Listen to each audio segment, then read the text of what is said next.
In today's episode, businessman Mario Trinidad Lazatin shares with us his journey as a medical professional and real estate leader.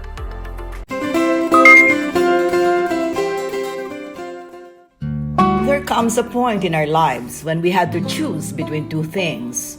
At times, these choices are either what we want to do in life or what we need to do. For businessman Mr. Mario Trinidad Lazatin, this isn't an unfamiliar experience. Once in his life, he had to choose between what he wanted to pursue as a career and taking over a business which put food on their family's table, roof over their heads, and provided livelihood to those who depend on it. A business which is his father's legacy. Mr. Lazatin, now the president of a number of companies, MCMAV Holdings Incorporated, Trilan Waterworks Corporation, Trilan Realty Incorporated, and Timog Silangan Development Corporation, didn't initially set out to be an entrepreneur. He said what he wanted to do was to go overseas and become an occupational therapist. He did one of the two. In 1981, Mr. Lazatin got his license as a physical and occupational therapist. He became involved in organizations that dealt with helping out people living with disabilities. These include the Philippine Foundation for the Rehabilitation of Disabled Incorporated and National Commission Concerning Disabled Persons. He also took up masters in physical education at the University of the Philippines, Diliman. With his expertise in physical therapy, he became an instructor in 3 prestigious universities in Pampanga: Holy Angel University, Angeles University Foundation, and the University of the Philippines Clark Campus. But what pushed Mr. Lazatin to make the shift in his career? To jump from one industry to another? For him, it was the strong need to continue what his father started and built from scratch, so that like his father, he can pass it on to the next generation of their family, but only if they want it. Mr. Lazatin's father, Trinidad, was one of the first property developers in Angeles City. Trinidad and his partners pioneered a lot of subdivision development in the city like Villa Gloria and Villa Angela. He was also heavily involved in the creation and development of Angeles City's booming Korean town, a place many of us know well and love. According to Mr. Lazatin, his father was also behind the conceptualization of the Friendship Highway, which they started planning all the way back to 1964. As the saying goes, like father, like son. Mr. Lazatin's father wasn't always a property developer, a story that sounds so much like his son's. In fact, Mr. Lazatin says, before his father became involved in the real estate scene in Angeles City, he was a sugar farmer. From farming to real estate, no? He himself has to learn the hard way. No? Kasi he would know planting sugar, when to harvest, how to trade it. But when it came to real estate, we know he had some difficulties in that industry. Like a true businessman, the late Trinidad Lazatin realized that the sugar business was spiraling downward because the 60s, the pre-martial law years, saw a dwindling economy. So he had to choose between farming and property developing. He chose the latter and established his first real estate project, the Timog Silangan Project and Timog Residences. From there, the Lazatin patriarch continued to develop many projects in Angeles City, through the help, of course, of his 3 sons, the youngest being Mr. Mario Lazatin himself. Admittedly, Mr. Lazatin says he wasn't forced to work for the family business. None of them were. He said his father let them do what they wanted to do in life. And if they wanted to one day run the family corporation, they were very much welcome to do so. You know, my dad would believe in giving us liberty to choose what career we would He never told us, oh, you should do this. No, he allowed us to explore. And uh, hindsight, I would see that he was right. No? That Timog Silangan Development Corporation has been operating since 1964. When the late Trinidad Lazatin established it, it has been almost 60 years since then, but the company is still dedicated to serving homeowners in Angeles City. While the real estate industry seems like a competitive business, Mr. Mario Lazatin believes in collaboration, cooperation, and joint ventures with his peers in the industry. He says outright that although their company is one of the pioneers of the industry in the city, they aren't trying to be the number one real estate company in Angeles. Instead, he wants to make sure they can give the unique needs of each of their clients. This is one thing that Mr. Lazatin may have learned from his father, because during the early days of their family company, the late Trinidad Lazatin had already been partnered with other companies to ensure the success of their projects.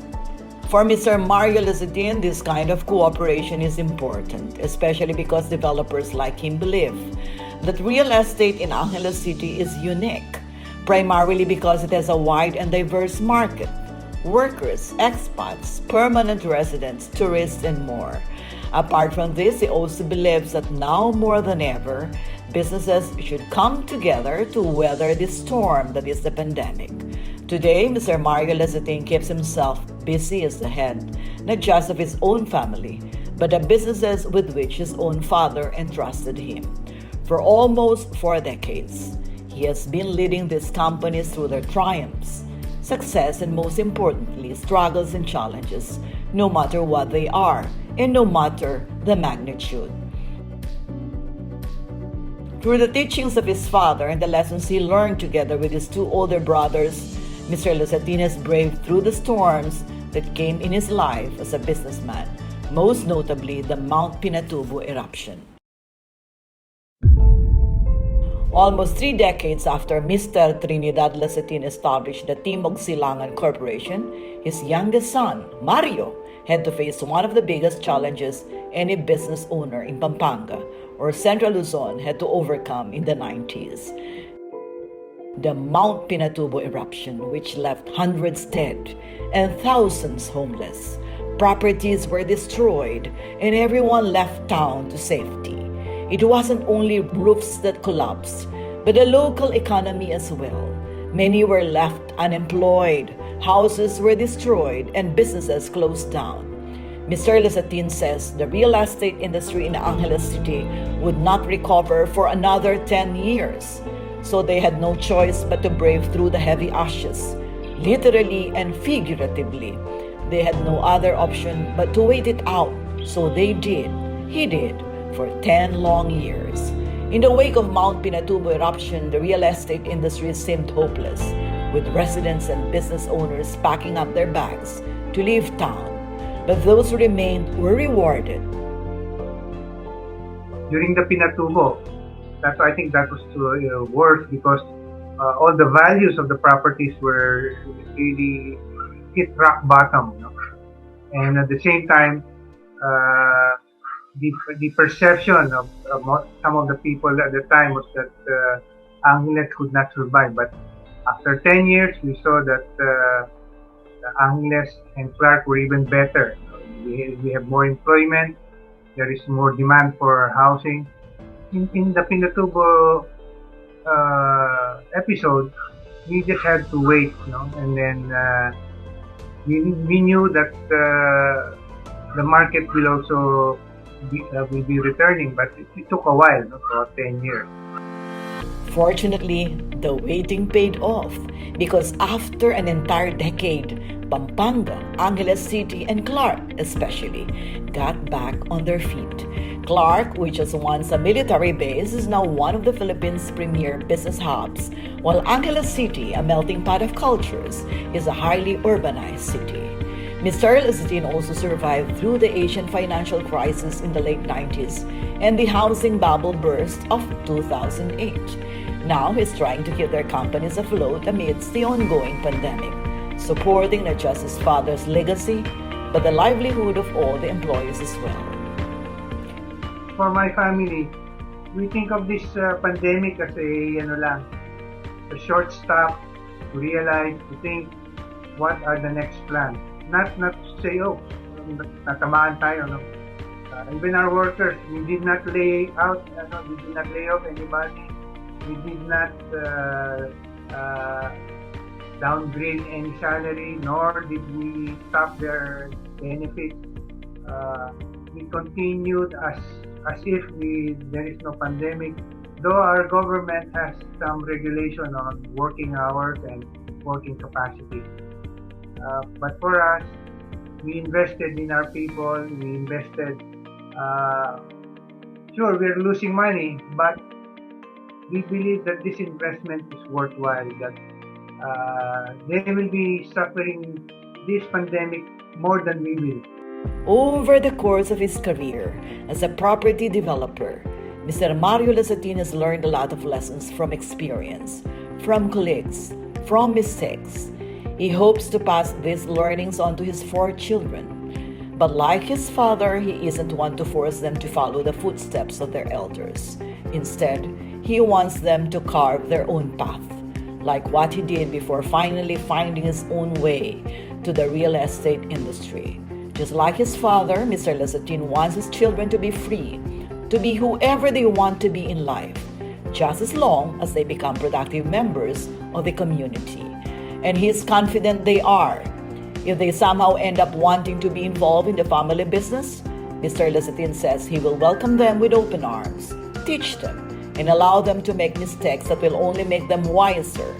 Because Mr. Lazatin believes mistakes aren't mere errors, but lessons to keep in life. It's the attitude.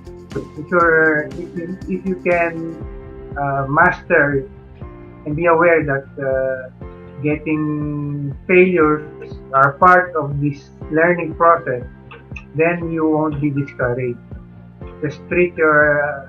I would treat my failures as setbacks, but setbacks from where I can learn.